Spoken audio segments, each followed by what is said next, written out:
چاروں کے اوپر چلتا ہے. ایک مثال سن لیجئے. سیدنا عمر رضی اللہ تعالیٰ عنہ کا ایمان بنا, پھر اللہ نے ان کو مقام تسخیر عطا کیا. حدیث پاک میں ہے ان کے دور خلافت میں ایک جگہ سے آگ نکلی اور مدینہ کی طرف بڑھنی شروع ہوئی.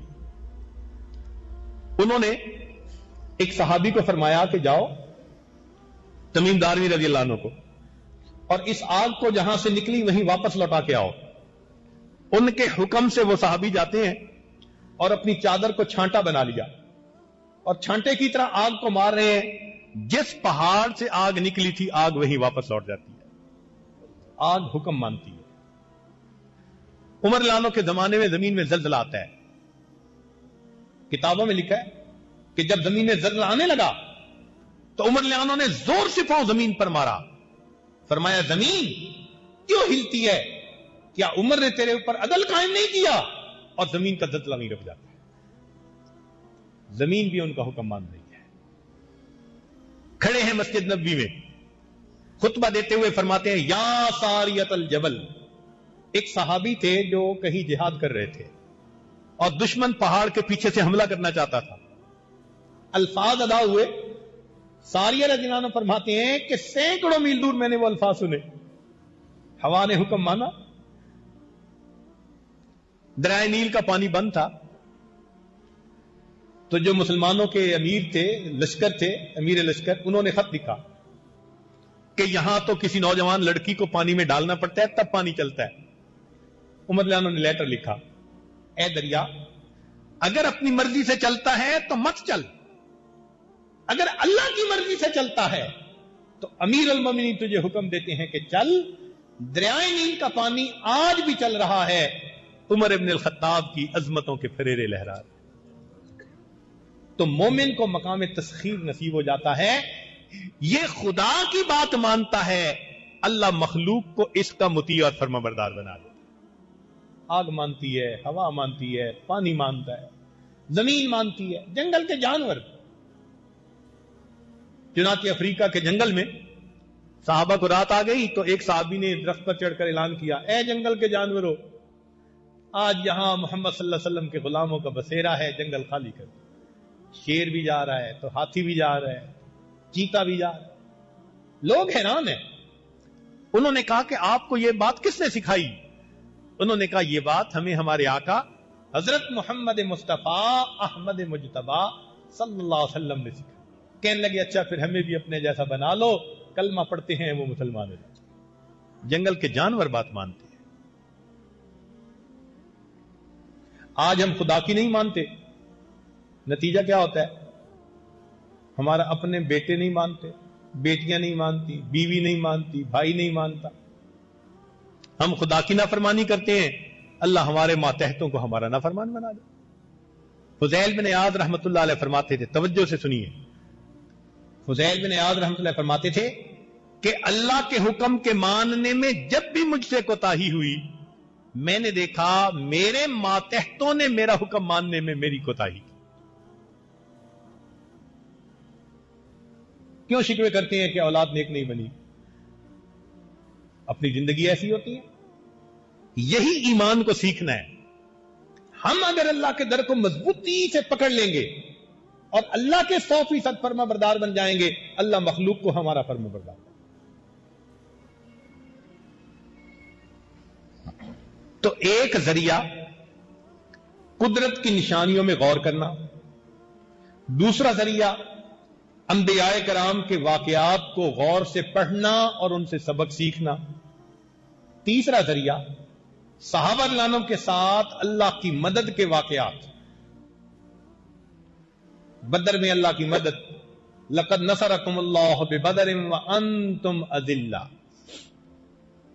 لقد نصرکم اللہ فی مواطن کثیرۃ ویوم حنین. حنین میں اللہ کی مدد آئی. تو ان واقعات کو پڑھنے سے انسان کا ایمان مضبوط ہو جاتا ہے. اور چوتھا, ان احادیث کو پڑھنا جن میں نبی علیہ الصلوۃ والسلام نے ایمان کا مضمون بیان فرمایا. ان احادیث سے بھی انسان کا ایمان بڑھتا ہے. چنانچہ بہت سی احادیث ہیں، ان میں سے چند ایک احادیث جو ایمان سے متعلق ہیں وہ ذرا سن لیجئے، مضمون کی اہمیت ذہن میں رکھتے ہوئے توجہ سے امید ہے آپ حضرات بیٹھیں گے۔ جندب بن عبداللہ رضی اللہ عنہ فرماتے ہیں کنا مع النبی ونحن غلمان حذاورا، غلمان غلام کی جمع، کہ ہم لڑکے تھے قریب البلوغ اور نبی علیہ السلام کی ہم صحبت میں بیٹھتے تھے، فتعلمنا الایمان قبل ان نتعلم القرآن، اللہ کے نبی نے قرآن سے پہلے ہمیں ایمان سکھایا۔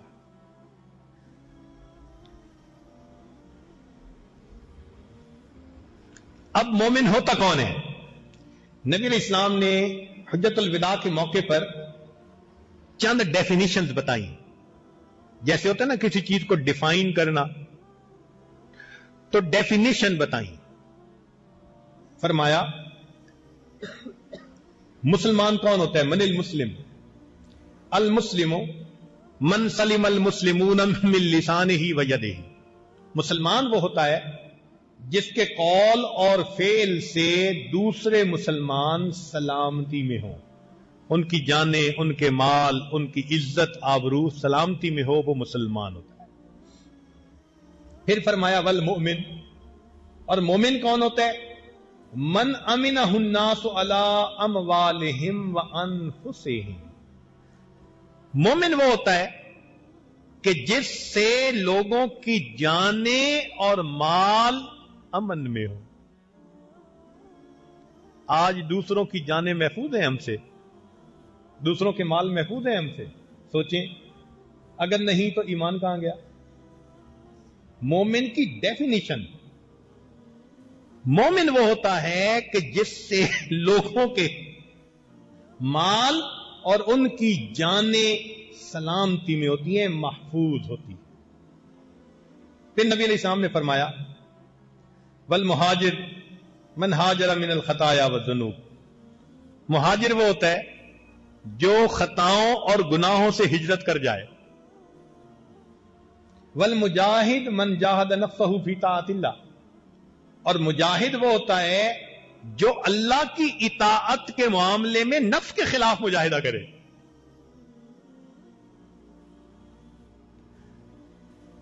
ایک اور حدیث مبارکہ میں نبی السلام نے فرمایا، ابن مسعود رضی اللہ عنہ روایت کرتے ہیں الیقین الایمان کلو، یقین پورا ایمان ہے، والصبر نصف الایمان، اور صبر آدھا ایمان ہے۔ صبر آدھا ایمان اور یقین، یعنی بندے کا یقین پکا ہوتا ہے پھر اللہ کے وعدوں پر۔ ایک حدیث پاک میں نبی علیہ السلام نے فرمایا الایمان بضع و ستون شعبہ والحیاء شعبۃ من الایمان،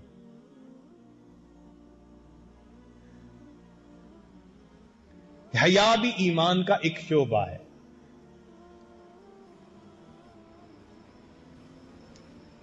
ایک حدیث پاک میں نبی السلام نے فرمایا الحیاء والایمان قرناء جمیعا، ایمان اور حیا یہ دونوں ساتھی ہیں۔ فَإِذَا رُفِعَ أَحَدُهُمَا رُفِعَ الْآخَرُ، ایک رخصت ہو جاتا ہے تو دوسرا بھی رخصت ہو جاتا ہے۔ اس کا مطلب جس بندے سے حیا رخصت ہو گیا اس سے ایمان رخصت ہو گیا۔ مومن بے حیا نہیں ہو سکتا، اس لیے دین ایمان، یہ جو دین اسلام ہے نا، یہ حیا کا علمبردار ہے، اور کفر بے حیائی کا علمبردار۔ یہی تو بنیادی فرق ہے۔ اسی کو تہذیبوں کا ٹکراؤ کہہ دو، جو مرضی کہو، ہم حیا کے امین ہیں، کفر بے حیائی کا پرچار کرتا ہے۔ نبی علیہ السلام نے دیکھا مر رسول اللہ صلی اللہ علیہ وسلم علی رجل من الانصار وهو یعظ اخاہ فی الحیا، نبی علیہ السلام گزر رہے تھے، انصار کے ایک بندے کو دیکھا کہ اپنے بھائی کو حیا کی تلقین نصیحت کر رہا تھا۔ فقال رسول اللہ، نبی علیہ السلام نے ارشاد فرمایا دعہ، اس کو چھوڑ دو، فإن الحیاء من الایمان، حیا تو ایمان میں سے ہے۔ تو حیا کے بغیر تو کوئی بندہ مومن بن ہی نہیں سکتا۔ ایک اور روایت میں ابو ہریرہ فرماتے ہیں الحیاء من الایمان، والایمان فی الجنہ، حیا ایمان میں سے ہے اور ایمان بندے کو جنت میں لے کے جائے گا۔ ایک اور حدیث پاک میں نبی علیہ السلام نے ارشاد فرمایا ثلاث من کن فیہ وجد حلاوت الایمان، تین صفتیں جس میں ہو وہ ایمان کی حلاوت پائے گا، ایمان کی لذت پائے گا۔ من کان اللہ ورسولہ احب الیہ مما سواہما، اللہ اور اس کے رسول اس کو دنیا کی باقی ہر چیز سے زیادہ محبوب ہو۔ ومن احب عبدا لا يحبہ الا للہ، اور اگر وہ کسی بندے سے محبت کرے تو اللہ ہی کے لیے محبت کرے۔ ومن یکرہ ان یعود فی الکفر، اور وہ بندہ کفر کی طرف لوٹنا ایسے محسوس کرے جیسے کہ آگ کے اندر ڈالا جانا اس کو محسوس ہوتا ہے۔ تین باتیں جس کے اندر ہوں گی اس کو ایمان کی حلاوت ملے گی۔ نبی علیہ السلام نے فرمایا ذاق طعم الایمان، اس بندے نے ایمان کی لذت کو چکھ لیا۔ من رضی باللہ ربا، جو اس بات پہ راضی ہو گیا کہ اللہ میرا رب ہے، وبمحمد رسولا، اور محمد صلی اللہ علیہ وسلم میرے رسول، جو اس بات پہ راضی ہو گیا اس نے ایمان کی حلاوت کو چکھ لیا۔ ایک اور حدیث پاک میں ہے ثلاث من جمعہن فقد جمع الایمان، جس بندے میں تین صفتیں جمع ہو جائیں اس میں ایمان جمع ہو جاتا ہے۔ الانصاف من نفسک، ایک ہوتا ہے انصاف اپنی جی سے، یعنی اپنے من میں انصاف کرے وہ ہر ایک کے ساتھ۔ وبذل السلام للعالم، پورے جہان میں سلام کو پھیلائے۔ والانفاق من الاقتار، اور قحط کے وقت میں اللہ کے راستے میں خرچ کرے۔ جس میں یہ تین صفتیں ہوں گی ایمان اس میں جمع ہو جائے۔ اور ایک حدیث پاک میں نبی علیہ السلام نے اس کو اور کھولا من احب للہ وابغض للہ وآتا للہ ومنع للہ فقد استکمل الایمان، جو دے اللہ کے لیے نہ دے اللہ کے لیے،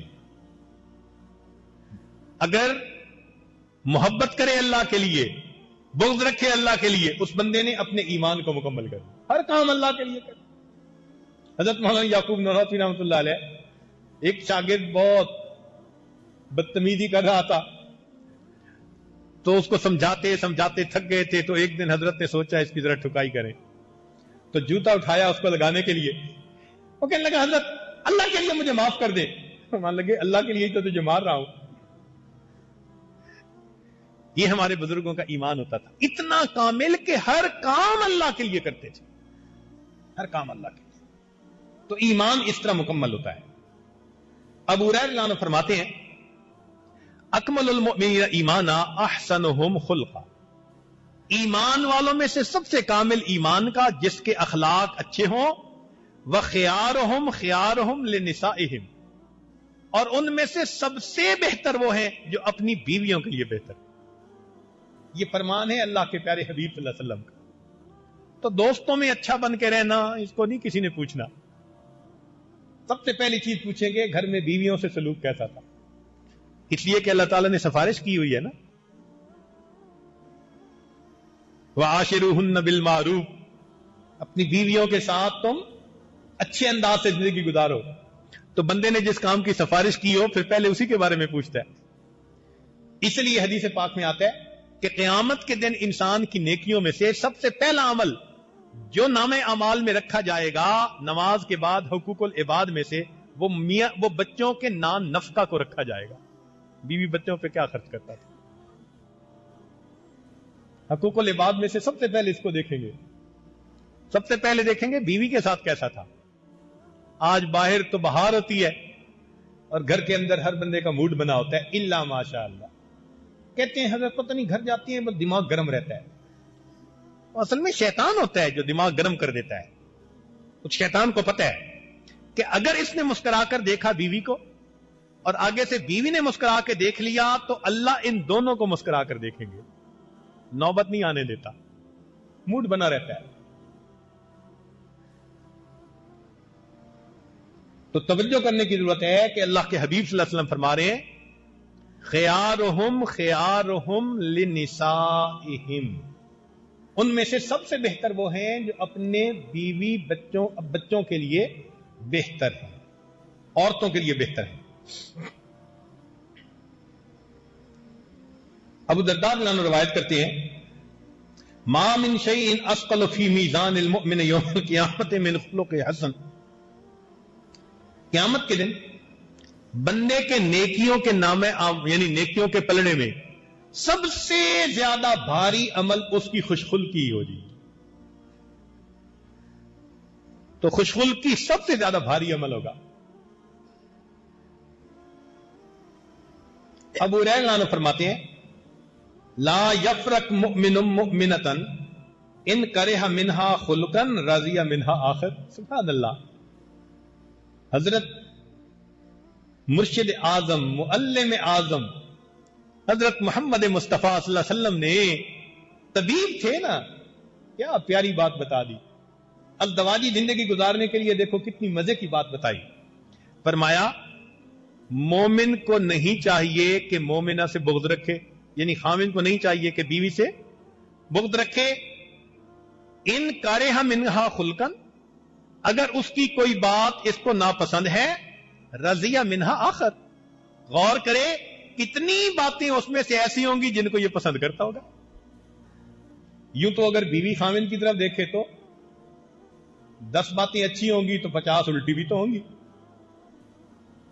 تو فرمایا کہ تم فرشتوں کے معیار پہ نہ تولو، انسانوں کے معیار پہ تولو۔ ہر بندے میں اللہ نے اچھائیاں بھی رکھی، برائیاں بھی رکھی۔ اچھائیاں اچھی لگتی ہیں تو برائیوں کو اللہ کے لیے برداشت کرو۔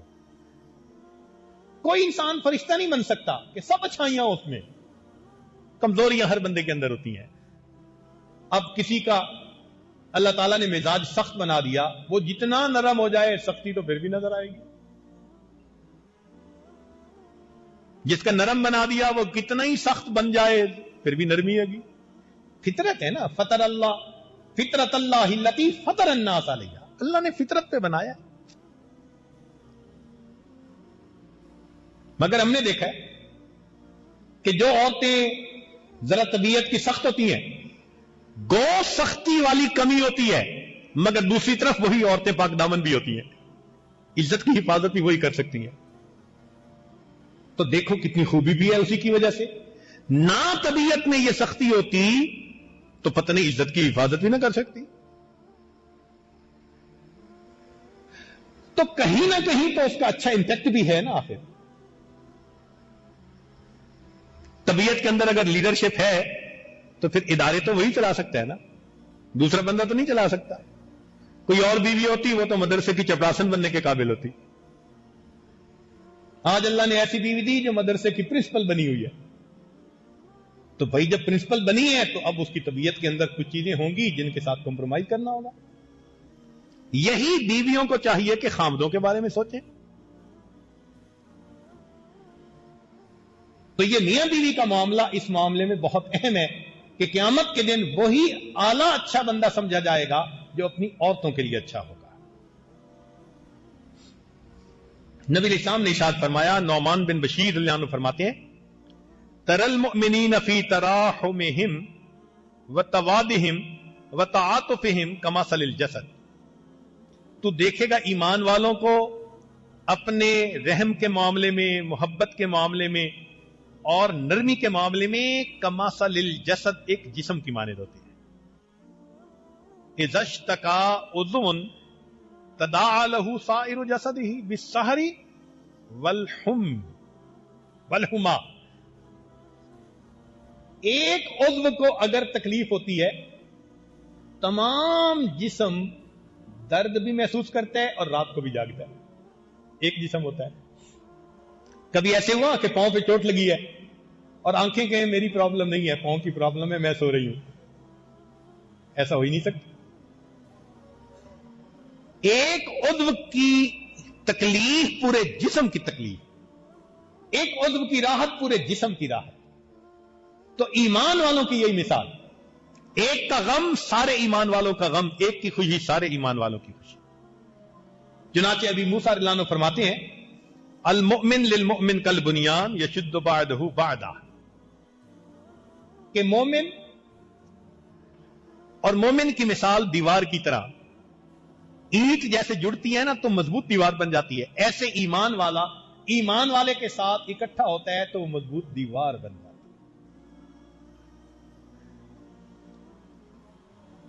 ابو ہریرہ نے فرماتے ہیں من کان یؤمن باللہ والیوم الآخر فلیقل خیرا او لیصمت، جو اللہ پر اور قیامت کے دن اللہ کے ساتھ ملنے پر یقین رکھتا ہے اس کو چاہیے کہ بولے تو اچھا بولے ورنہ چپ رہے۔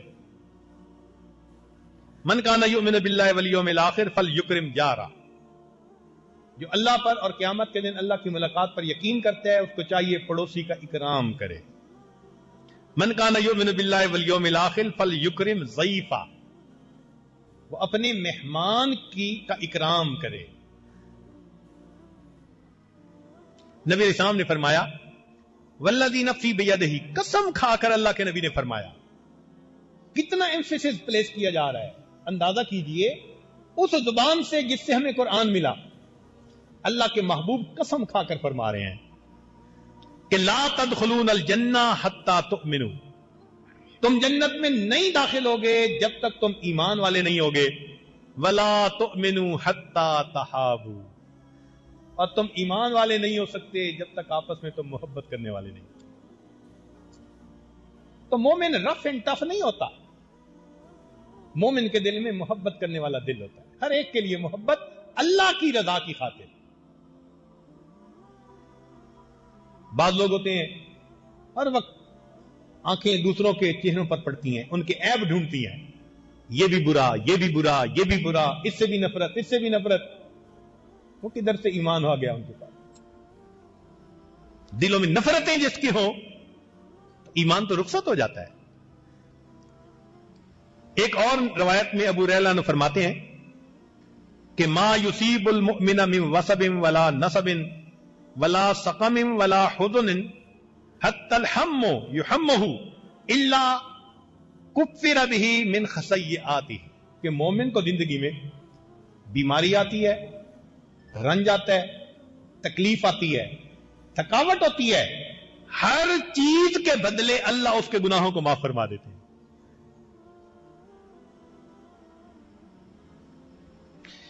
اللہ اکبر کبیرہ۔ نبی علیہ السلام نے فرمایا من صام رمضان ایمانا و احتسابا غفر له ما تقدم من ذنبه، کہ جس نے روزے رکھے ایمان اور احتساب کے ساتھ اللہ اس کے پچھلے سب گناہوں کو معاف کر دیتا ہے۔ من قام لیلۃ القدر ایمانا و احتسابا غفر له ما تقدم من ذنبه، جو لیلۃ القدر میں کھڑا ہوا اللہ کی عبادت کے لیے اس کے پچھلے سب گناہوں کو معاف کر دیا۔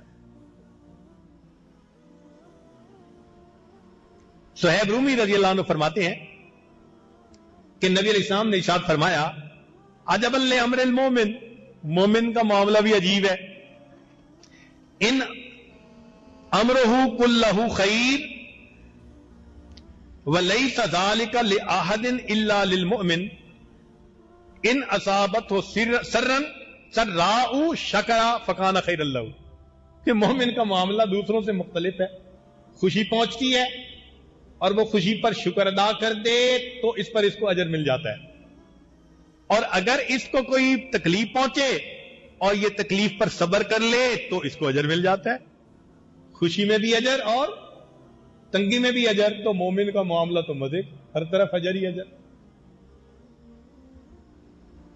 اور بعض لوگ ہوں گے جن کو اللہ تعالیٰ ڈبل اجر دیں گے، ثلاثۃ لہم اجران، تین طرح کے بندوں کو ڈبل اجر ملے گا۔ ایک وہ بندہ جو اہل کتاب میں سے تھا اور اپنے پہلے نبی پر ایمان لاتا تھا، پھر وہ نبی علیہ السلام پر ایمان لایا تو ڈبل اجر ملا۔ والعبد المملوک اذا ادى حق اللہ وحق موالی، اور ایک غلام مالک کا بھی حق ادا کرتا ہے، مالک الملک کا بھی حق ادا کرتا ہے، اس کو بھی ڈبل اجر۔ اور وہ جس کے پاس بیٹی تھی فأدبها فأحسن تأديبها وعلمها فأحسن تعليمها ثم آتقها فتزوجها فله اجران، اچھی تعلیم دیتا ہے، تربیت کرتا ہے اس کا نکاح کر دیتا ہے، اس عمل پر بھی اللہ اس کو ایک اجر عطا فرمائے، ڈبل اجر۔ ویڈیو کے نیچے سبسکرائب کے بٹن پہ کلک کریں، بیل کے آئیکن پہ کلک کیجئے تاکہ ہر نئی ویڈیو کی نوٹیفیکیشن آپ کو مل جائے، اور تھمز اپ کا بٹن دبا کر اس ویڈیو کو لائک